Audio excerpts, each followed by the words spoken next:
अन्ना रोजी कमान निकले रफीक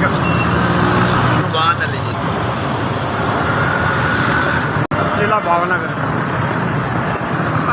कारोबार है ढोल का जी बच्चे के रोजे कमा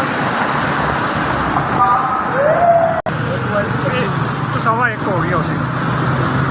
गाहक आ जाए कोई बच्चों की रोजी ला जाए सवेर से बैठे हैं जी कम नहीं गाहक नहीं आया जी कारोबार को नहीं है बैठे हैं जी सवेर के बच्चे अल्लाह की आस अल्लाह ताला की आस तो बैठे अल्लाह ताला दे देगा जी सवेर के 7 बजे दे आए हैं तो 1 बज गए बैठे अल्लाह की आस पे जी अल्लाह ताला दे देगा रोजी जी अल्लाह की आस से बैठे अल्लाह रोजी देगा जो है नसीबा इधर बच्चों की रोजी वास्ते बैठे किराए के घर है जी करे जब की कहिए बच्चों का खर्चा है नहीं जी महंगाई का दौर है जी निक्के निक्के बच्चे जी महंगाई का दौर है की करिए माड़े बंदे सुबह 7 बजे से आवी का 1-2 बजे तो अल्लाह ताला ला के ठीक है नहीं तो वापसी घर चले जाते हैं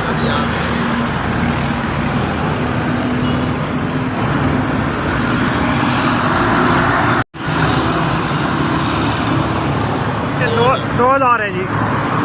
2000 रुपया जी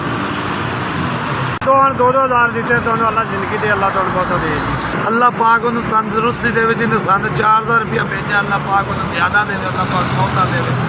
खुशियाँ दे उन्होंने इस ना ज्यादा दे भी फिर भी गरीबों के काम आए जी अल्लाह पाक